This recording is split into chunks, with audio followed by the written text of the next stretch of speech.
जय हिंद बेटा। आज के हम वीडियो में पढ़ेंगे फीमेल गेमेटोफाइट एम्ब्रियो से फॉर्मेशन। लास्ट वीडियो में हमने दो वीडियो इसके पहले जो अपलोड किए उसमें पहले हमने पढ़ा है फ्लावर के स्ट्रक्चर के बारे में।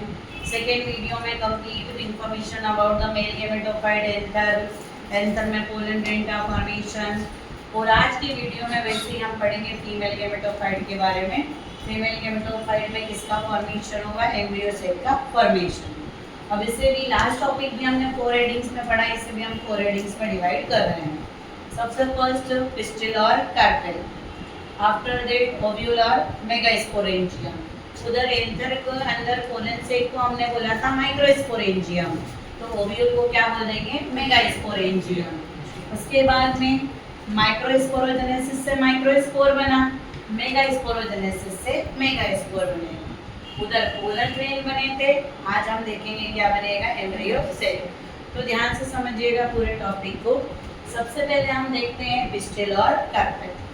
तो पिस्टिल और कार्पेल की बात करें तो फ्लावर के स्ट्रक्चर में हमने देखा था फीमेल गेमेटोफाइट को बोलते हैं पिस्टिल और कार्पेल।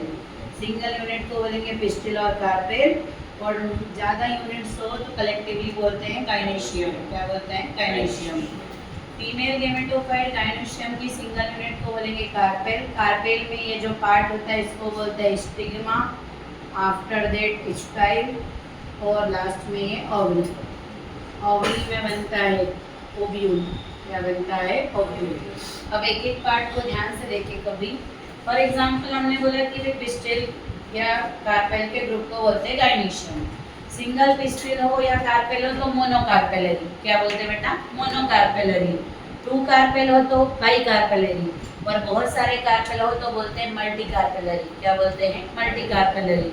जैसे मालवेसियम में हम देखे कभी तो कितने कार्पेल होते हैं? 5, तो पेंटाकार्पेलरी। क्या बोलेंगे बेटा? पेंटाकार्पेलरी। गुड़हल के फ्लावर में हिबिस्कस में आप देख सकते हैं कि 5 अलग अलग कार्पेल देखने को मिलते हैं, तो वो क्या हो जाता है? पेंटाकार्पेलरी।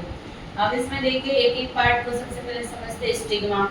स्टिग्मा का काम होता है to receiving the pollen grains. Pollen grain को रिसीव करने का काम कौन करता है? स्टिग्मा। अब स्टिग्मा पे पोलन ग्रेन आ गए तो पोलन ग्रेन तो एयर के थ्रू जरूरी थोड़ी उसी स्पीसीज के है, दूसरी स्पीसीज के भी आ सकते हैं। तो दूसरी स्पीसीज का पोलन ग्रेन आ जाए कभी तो अब हमको रिकॉग्नाइज करना पड़ेगा कि कंपेटेबल पोलन ग्रेन है या नहीं।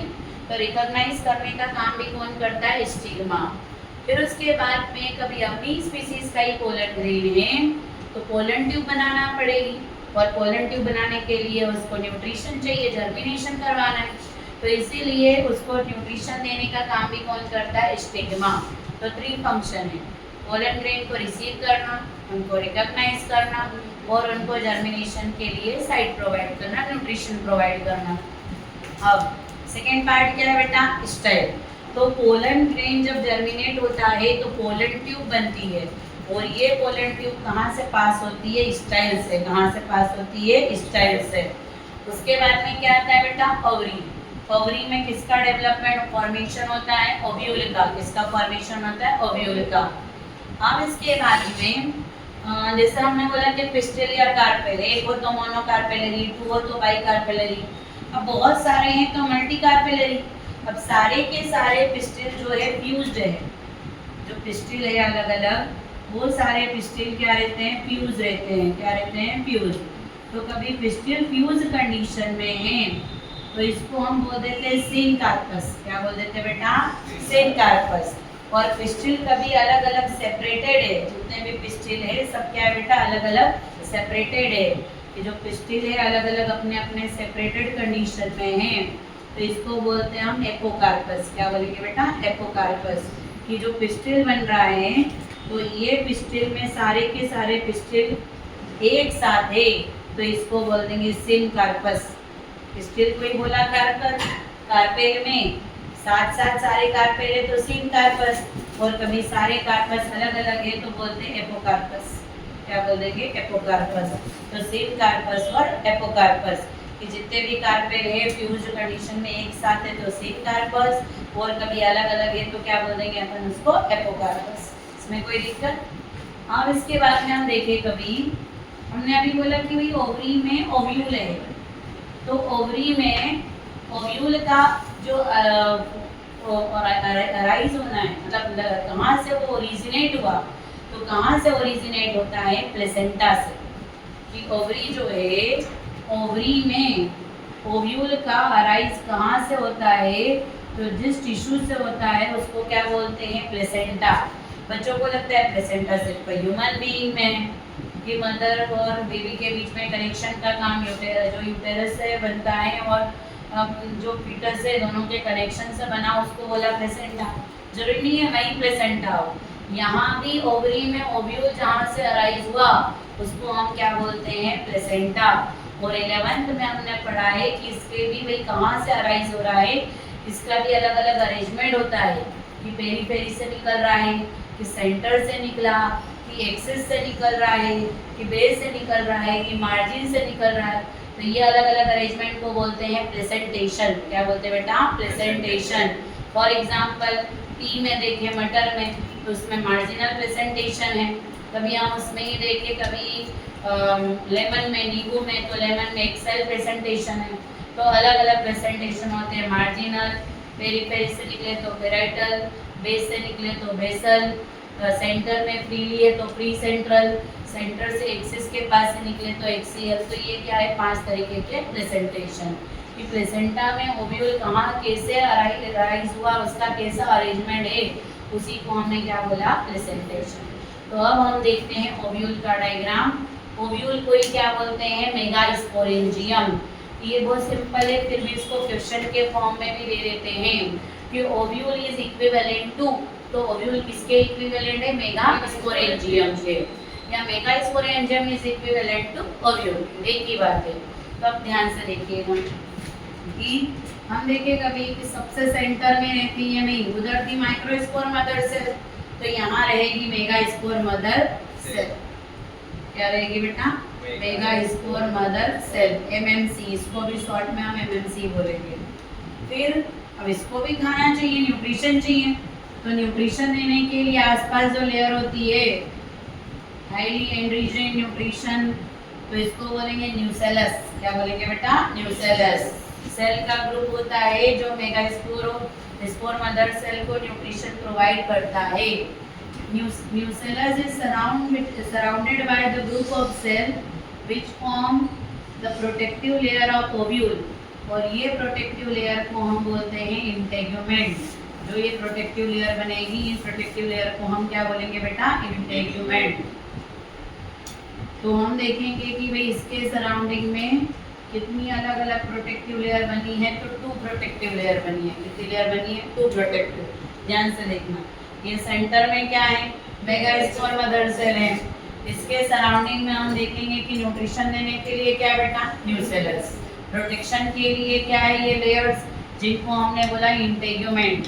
ये है आउटर इंटेग्यूमेंट और ये है इनर इंटेग्यूमेंट, आउटर इंटेग्यूमेंट और इनर इंटेग्यूमेंट।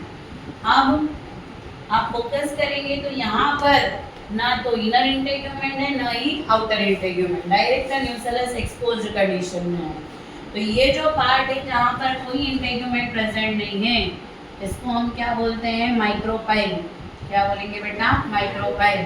कि दोनों इंटेग्यूमेंट जहाँ पर नहीं हो वो पार्ट को क्या बोलेंगे, माइक्रोपाइल। और ऐसा क्यों है, तो हम देखेंगे कि भाई इसी ओव्यूल में आगे मेगास्पोर मदर सेल से बनना है एम्ब्रियो से। क्या बनना है बेटा, एम्ब्रियो से। तो पोलन ट्यूब को अंदर आना पड़ेगा, उसके लिए फर्टिलाइजेशन करना पड़ेगा एम्ब्रियो सेल का। तो पोलन ट्यूब का इंसर्ट कहाँ से होता है, माइक्रोपाइल। इसीलिए माइक्रोपाइल के सामने कोई बैरियर नहीं है, कोई इंटेग्यूमेंट नहीं है। और माइक्रोपाइल से जस्ट अपोजिट जो ओव्यूल का बेसल पार्ट होता है, ओव्यूल के बेसल पार्ट को बोलते हैं चले जा। चला जा नहीं, चले जा। क्या है, चले जा। क्लियर। अब इसके बाद में ओव्यूल को ओवरी से कनेक्ट करने के लिए, प्लेसेंटा से जोड़ने के लिए क्या होता है बेटा, फ्यूनिकल। क्या होता है, फ्यूनिकल। ओव्यूल को प्लेसेंटा से जोड़ने का काम कौन करता है, फ्यूनिकल। एक तरफ तो प्लेसेंटा से जुड़ा है फ्यूनिकल और दूसरी तरफ ओव्यूल में जहाँ पे जुड़े उस पॉइंट को हम क्या बोल देते हैं, हाइलम। क्या बोल देते हैं, हाइलम। तो ये हो गया ओव्यूल का डायग्राम। और एक बार ओव्यूल को रिपीट कर देते हैं हम कि ओव्यूल को देखे कभी तो सेंटर में क्या है बेटा, मेगास्पोर मदर सेल। क्या है, सेंटर में मेगास्पोर मदर सेल। इसके सराउंडिंग में मेगास्पोर मदर सेल को खाना भी चाहिए आगे के लिए, तो न्यूट्रिशन देने के लिए क्या है, न्यूसेलस। बेटा न्यूसेलस है, कुछ बच्चे लेबल करते टाइम न्यूक्लियस लिख देते हैं, तो न्यूक्लियस नहीं है, न्यूसेलस। क्या है ये, न्यूसेलस। फिर न्यूसेलस के आसपास प्रोटेक्टिव लेयर है, और ये प्रोटेक्टिव लेयर कितनी होती है, 2। और इन प्रोटेक्टिव लेयर को हम बोलते हैं इंटेग्यूमेंट। क्या बोलते हैं, इंटेग्यूमेंट। 2 है, तो आउटर इंटेग्यूमेंट और इनर इंटेग्यूमेंट। बाहर की तरफ आउटर इंटेग्यूमेंट, अंदर की तरफ इनर इंटेग्यूमेंट। ओव्यूल का वो पार्ट जहाँ पर दोनों इंटेग्यूमेंट नहीं है उसको बोलते हैं माइक्रोपाइल। क्या बोलते हैं बेटा, माइक्रोपाइल। उसके बाद में माइक्रोपाइल से अपोजिट जो ओव्यूल का बेस है उसको हम बोलते हैं चेलेजा। क्या बोलते हैं, चेलेजा। और प्लेसेंटा से ओव्यूल को कनेक्ट करने के लिए क्या होता है, फ्यूनिकल। क्या होता है, फ्यूनिकल। और फ्यूनिकल ओव्यूल में जहाँ अटैच हुआ उसको हमने क्या बोल दिया, हाइलम। क्या बोला, हाइलम। इसमें कोई दिक्कत, क्लियर है। अब ये हमने पढ़ा ओव्यूल का डायग्राम। अब ओव्यूल के अंदर देखो हमने पहली हेडिंग लिखी थी पिस्टिलिया कार्पेल, ये पिस्टिलिया कार्पेल हो गया। दूसरा मेगास्पोरेंजियम या ओव्यूल, ये देख लिया। अब इस मेगास्पोरेंजियम में मेगास्पोर बनेंगे। क्या बनेंगे बेटा, मेगास्पोर। कौन सी प्रोसेस से, मेगास्पोरोजेनेसिस। तो ये देखेंगे, और उसी में फिर डेवलप होकर के क्या बनेगा, एम्ब्रियो सेल। ठीक है, तो अगला टॉपिक अपन पढ़ते हैं मेगास्पोरोजेनेसिस। तो मेगास्पोरोजेनेसिस में बनाना है मेगास्पोर। यहाँ पे भी आएगी मेगास्पोर मदर सेल। मम्मी क्या है बेटा, मेगास्पोर मदर सेल। और वही बताओ कौन सा डिवीजन करवाए यहाँ पे, मियोसिस। कौन सा डिवीजन होगा, मियोसिस। क्योंकि हमने पढ़ा है कि पूरे क्रोमोसोम नहीं देना है, कितने देना है, हाफ। तो हम देखेंगे कि वही मेगास्पोर मदर सेल में मियोसिस डिवीजन हुआ और इससे बन गया मेगास्पोर। क्या बना बेटा, मेगास्पोर। और इसी प्रोसेस को हमने बोला मेगास्पोरोजेनेसिस। अब इसमें हम देखें कभी कि मेगास्पोर मदर सेल है तो डिप्लॉयड होना चाहिए कि हैप्लॉयड होना चाहिए, तो क्या रहेगी, डिप्लॉयड। मदर सेल तो क्या रहेगी, डिप्लॉयड। कोई भी मदर सेल है, चाहे वो माइक्रोस्पोर मदर सेल का पूछे कि मेगास्पोर मदर सेल का पूछे, आपको हमेशा याद रखना है मदर सेल क्या रहेगी, डिप्लॉयड रहेगी। तभी तो मियोसिस होगा। मैंने आपको लास्ट लेक्चर में बोला था कि हैप्लॉइड सेल में कभी भी मियोसिस नहीं होता है। अब इसके बाद में हम देखेंगे कि इसमें डिवीजन हुआ। अब इसमें डिवीजन हुआ, एक कौन है, मेगास्पोर मदर सेल। इसमें मियोसिस हुआ। अब हमने पढ़ा है कि मियोसिस में सेल 2 बार डिवाइड करती है, तो मियोसिस 1 में ही। और एक और चीज, इसके आसपास न्यूट्रिशन देने के लिए कौन सी लेयर है, न्यूसेलस। कौन सी लेयर है, न्यूसेलस। तो हम यहाँ पे ये भी बना सकते हैं कि ये न्यूसेलस है आसपास, ये क्या है बेटा, न्यूसेलस। आना तो चाहिए, तो ये हमने आसपास क्या बना दी बेटा, न्यूसेलस। तो ये मेगास्पोर मदर सेल और इसके आसपास है न्यूसेलस। अब मियोसिस 1 हुआ। मियोसिस 1 में हम देखेंगे कि यहाँ पर 1 सेल से कितनी सेल बन गई बेटा, 2 सेल। और ये आसपास खाना देने के लिए क्या है, न्यूसेलस। ये टिफिन बॉक्स साथ में लेके चल रहा है, लंच भी होना बीच बीच में। तो यहाँ पे हम देख रहे हैं कि मेगास्पोर मदर सेल है, इसी में डिवीजन हुआ मियोसिस 1। और मियोसिस 1 के बाद में हमारे पास कितनी सेल बन गई, यहाँ पे 2। डिप्लॉइड से क्या बन जाएगा बेटा, डिप्लॉइड। अब इसके बाद में मियोसिस 2 होगा, और मियोसिस 2 में हम देखेंगे कि 2 सेल से कितनी सेल बन जाएगी, 4। कितनी सेल बन जाएगी, 4 बन जाएगी। टोटल यहाँ पे 4 सेल का फॉर्मेशन हो रहा है।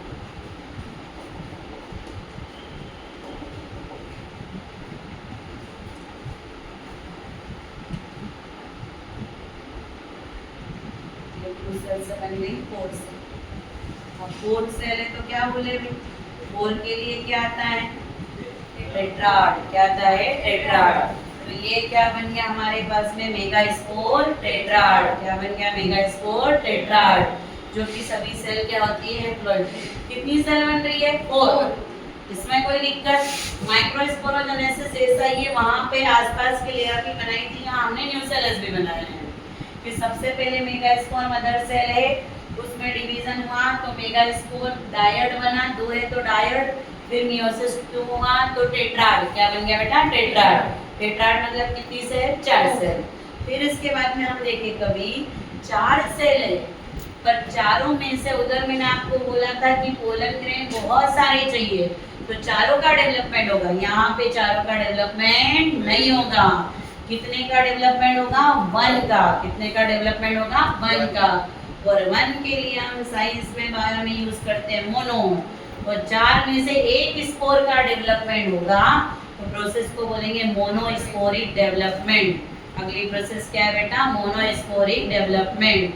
हमने यहाँ देखा मेगा स्पोरोजेनेसिस क्लियर हुआ कि मेगा स्पोरोजेनेसिस में मेगा स्पोर मदर सेल से कितने मेगा स्पोर बने, 4, पर चारों का डेवलपमेंट नहीं होता। 4 में से डेवलपमेंट कितने का होगा, 1 का। इसीलिए इसको हम बोलेंगे मोनोस्पोरिक डेवलपमेंट। क्या बोलेंगे बेटा, मोनोस्पोरिक डेवलपमेंट। और वही एक स्पोर डेवलप होगा, और डेवलप होकर के क्या बनाएगा, एम्ब्रियो सेल। तो आप ध्यान से देखिएगा कि बने कितने स्पोर है, 4 में से डेवलपमेंट कितने का होगा, 1 का। इसीलिए प्रोसेस को बोल दिया हमने मोनोस्पोरिक डेवलपमेंट। क्या बोल दिया बेटा, मोनोस्पोरिक डेवलपमेंट। अब इसमें देखिएगा ध्यान से कि एक स्पोर का आपने बोला कि डेवलपमेंट एक ही स्पोर का करवाना है। ये अपने पास में मेगा स्पोर है, ये एन हैप्लॉइड रहेगा। अब डेवलपमेंट के लिए तो हमने पढ़ा है, डिवीजन कौन सा होता है डेवलपमेंट के लिए, माइटोसिस। गैमेट फॉर्मेशन के लिए मियोसिस और डेवलपमेंट के लिए माइटोसिस। तो अब इसको डेवलपमेंट करना है तो ये माइटोसिस डिवीजन करेगा, और ये हुआ इसमें माइटोसिस। और माइटोसिस भी आप याद रखिएगा, ये 3 बार माइटोसिस डिवीजन करेगा। कितनी बार, 3 बार। और माइटोसिस भी ऐसा डिवीजन होगा इसमें कि न्यूक्लियस डिवाइड करेगा पर सेल का डिवीजन नहीं होगा। सेल एक ही है, देखिए यहाँ पे सेल कितनी है, 1, न्यूक्लियस भी कितना है, 1। माइटोसिस हुआ, न्यूक्लियस कितने बन गए, यहाँ पे हम देखें कभी तो न्यूक्लियस कितने हो गए, 2 हो गए। कितने हो गए बेटा, 2। सेल कितनी है अभी भी, 1। तो इसको हम लिखेंगे 2 न्यूक्लिएटेड सिंगल सेल। कि सेल अभी क्या है, सिंगल है, पर न्यूक्लियस कितने हैं, 2। फिर उसके बाद में हम देखेंगे में कि अब 4 डिवीजन हुआ माइटोसिस, 4 माइटोसिस डिवीजन हुआ। और इसमें हमने देखा कि 2 सेल से 2 न्यूक्लियस से कितने न्यूक्लियस बन गए, 4। सेल तो एक ही है, न्यूक्लियस कितने हो गए, 4 हो गए हैं। कि घर अभी एक ही है, बस मेंबर बढ़ते जा रहे हैं। पहले अकेले थे, फिर 2 हो गए, फिर 2 से क्या हो गए, 4। फिर हम देखेंगे कि अभी भी एक ही घर में रह रहे हैं, 4 nucleated single cell, 4 nucleated single cell. फिर इसके बाद में हम देखेंगे कि इसमें और एक बार माइटोसिस हुआ, और एक और माइटोसिस से 4 की बजाय कितने हो जाएंगे, 8 हो जाएंगे। कितने हो जाएंगे, 8। यहाँ पर हम देखेंगे कि कितने न्यूक्लियस बन गए बेटा, 8। 4 ऊपर की तरफ रहते हैं और 4 यहाँ नीचे की तरफ। 8 न्यूक्लिएटेड सिंगल सेल। न्यूक्लियस 8 है पर सेल कितनी है, अभी भी सिंगल। इसमें कोई दिक्कत है बेटा, क्लियर है? एक बार और ध्यान से देखो यहाँ पर। सबसे पहले हमने देखा कि मोनोस्पोरिक डेवलपमेंट। मोनो मतलब 1, स्पोर मतलब स्पोर, स्पोरिक से स्पोर, डेवलपमेंट मतलब आगे बनना। तो 4 बन रहे हैं, स्पोर कितने बन रहे हैं, 4, पर डेवलपमेंट कितने का कराना, 1 का। इसीलिए बोला बेटा मोनोस्पोरिक डेवलपमेंट। अब पहले न्यूक्लियस कितना है, 1। माइटोसिस हुआ, न्यूक्लियस का डिवीजन हुआ, कितने न्यूक्लियस हो गए, 2 से कितने न्यूक्लियस हुए, फिर 4। फिर एक और माइटोसिस हुआ, 4 से कितने हो गए, 8। 6 नहीं लिखी, कितने हैं, 8। क्लियर। अब इसके बाद में हम देखेंगे, अभी भी साथ में रह रहे हैं, अच्छी फैमिली, अभी तक कोई झगड़ा हुआ नहीं है। तो 8 न्यूक्लियस है और सेल कितनी है 1। अब धीरे धीरे भी साथ में कब तक रहे, सबकी अपनी थिंकिंग, तो धीरे धीरे अलग अलग होना शुरू करेंगे। तो हम देखेंगे कि ये न्यूक्लियस धीरे धीरे मूवमेंट करते हैं। 3 न्यूक्लियस यहाँ चले जाते हैं इस ऊपर की तरफ, इसको अपन ने बोल दिया एंटीकोडल। क्या बोल दिया? एंटीकोडल न्यूक्लियस। या पार्ट का नाम पहले हम लिखते हैं, ऊपर वाले पार्ट को बोल दिया चले जा। क्या बोला? चले जा। ये नीचे की तरफ ये वाला पार्ट क्या है? माइक्रोपाइल। थोड़ी देर पहले ही आपको ओव्यूल के डायग्राम में पढ़ाया है मैंने कि 3 न्यूक्लियस चले जा की तरफ, 3 न्यूक्लियस किधर है बेटा? माइक्रोपाइल की तरफ। और 2 न्यूक्लियस कहाँ है? बीच में। कि आधे फैमिली के कुछ मेंबर चले जा की तरफ चले गए, कुछ मेंबर माइक्रोपाइल की तरफ, मम्मी पापा बीच में साथ में रह गए। तो यहाँ पर भी हम देखें कभी 3 न्यूक्लियस चले जा साइड, 3 न्यूक्लियस माइक्रोपाइल साइड, और 2 न्यूक्लियस कहाँ है बेटा? सेंटर में। अब और ये डेवलप होगा, और डेवलप करके ये बनाएगा एम्ब्रियो से। क्या बनाएगा बेटा? एम्ब्रियो से।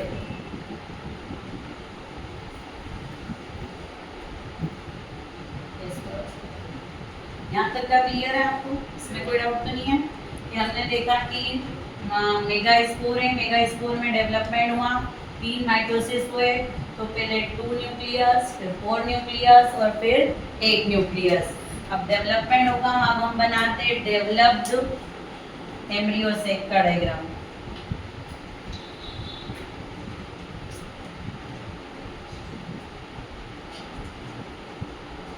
अभी हमने देखा कि न्यूक्लियस 3 न्यूक्लियस कहाँ गए थे? एंटीकोडल बोला जिनको मैंने, चले जा की तरफ गए थे। तो ये जो चले जा की तरफ 3 न्यूक्लियस जा रहे हैं, ये तीनों न्यूक्लियस अपनी अपनी सेल बना लेते हैं। क्या बना लेते हैं? अपनी अपनी सेल बना लेते हैं। और इन सेल को नाम दे दिया एंटीकोडल सेल्स। जो 3 न्यूक्लियाई चले जा की तरफ गए उनको क्या बोल दिया बेटा? एंटीकोडल सेल्स, क्योंकि उन्होंने तीनों न्यूक्लियस ने अपनी अपनी सेल बना ली। फिर उसके बाद में हम देखें तो 2 न्यूक्लियस जो कहाँ पर आए? नीचे, और एक उनके साथ में भी आया, 3 आए थे इधर भी माइक्रोपाइल की तरफ। तो जो माइक्रोपाइल की तरफ 3 न्यूक्लियस आए, इन्होंने भी अपनी सेल बनाई। और ये जो 2 सेल साथ में हैं, इनको हमने बोला सिनर्जिड। और ये जो बड़ी सेल है इसको बोल दिया एग सेल। यहीं पर आप देखेंगे यहाँ पे होते हैं पिलिफॉर्म अपरेटस, कुछ फाइब्रस स्ट्रक्चर है। फिर ये सिनर्जिड्स में वैक्यूल भी प्रेजेंट होती है, एग सेल है। 2 न्यूक्लियस अभी भी यहाँ साथ में है सेंट्रल सेल में। सेल अभी एक ही है यहाँ पे, न्यूक्लियस इसके अंदर 2 है। इन न्यूक्लियस को बोल दिया पोलर न्यूक्लियाई, और ये आसपास मेम्ब्रेन बना दिया। तो ये है डेवलप्ड एम्ब्रियो से या मैच्योर एम्ब्रियो से। आप खुद काउंट करेंगे तो इसमें न्यूक्लियस आपको 8 मिलेंगे, 3, 4, 5, 6, 7, 8। पर सेल कितनी है? 3, 3, 6 और ये 7। तो ये ऑब्जेक्टिव में भी पूछते हैं, थ्योरी में भी बोल देते हैं कि 7 सेल्ड, 8 न्यूक्लिएटेड 7 सेल्ड। सेल कितनी है? 7, और न्यूक्लियस कितने? 8 का डायग्राम बनाइए। या पूछ लेंगे कि एम्ब्रियो से होता है तो कैसा होता है? तो 8 न्यूक्लिएटेड 7 सेल। सेल कितनी है बेटा? 7 है, और न्यूक्लियस कितने हैं? 8। अब इनका फंक्शन भी देखते हैं कि अलग अलग पार्ट बनाए, इनका काम क्या है। फॉर एग्जाम्पल जैसे हम देखें, कॉर्नर वाले तो खाना चाहिए भाई सबको, तो फिलिफॉर्म अपरेटस और एंटीकोडल सेल ये न्यूट्रिशन एब्जॉर्ब करेगी। क्या करेगी? न्यूट्रिशन एब्जॉर्ब करेगी। फिर उसके बाद में हम देखें सिनर्जिड्स, फिलिफॉर्म ने खाना दिला दिया, एंटीकोडल ने खाना दिया दिया। सिनर्जिड्स हम फर्टिलाइजेशन जब पढ़ेंगे उसमें देखेंगे पोलन ट्यूब बनती है, और पोलन ट्यूब माइक्रोपाइल की तरफ आती है। ये वाला एंड चले जाए तो ये वाले एंड को बोलते हैं माइक्रोपाइल। तो माइक्रोपाइल की तरफ सिनर्जिड्स अपनी तरफ अट्रैक्ट करती है पोलन ट्यूब को, उसके लिए सिनर्जिड केमिकल सीक्रेट करती है। तो इसने खाना दिया, एंटीकोडल ने खाना दिया, सिनर्जिड्स पोलन ट्यूब को अट्रैक्ट करती हैं। अब एग सेल और पोलर न्यूक्लियाई ये फर्टिलाइजेशन में पार्टिसिपेट करते हैं। किसमें पार्टिसिपेट करते हैं? फर्टिलाइजेशन में। एक बार और रिपीट कर रहे हैं कि कितनी सेल है ये? 7, पर न्यूक्लियस कितने? 8। इधर अपन देख रहे हैं 3 जो ऊपर की तरफ सेल है इनका नाम क्या है? एंटीकोडल सेल। न्यूट्रिशन देगी। नीचे क्या है? सिनर्जिड पोलर ट्यूब को अट्रैक्ट करेगी। और एग सेल और पोलर न्यूक्लियाई किसमें पार्टिसिपेट करते हैं? फर्टिलाइजेशन। किसमें पार्टिसिपेट करते हैं? फर्टिलाइजेशन। तो ये हमने पढ़ लिया एम्ब्रियो सेल का फॉर्मेशन। अब हम आगे इसके बाद में जो वीडियो रहेगा हमारा उसमें हम पढ़ेंगे पोलिनेशन के बारे में कि कैसे पोलन ग्रेन का ट्रांसफर होता है। ठीक है, थैंक यू।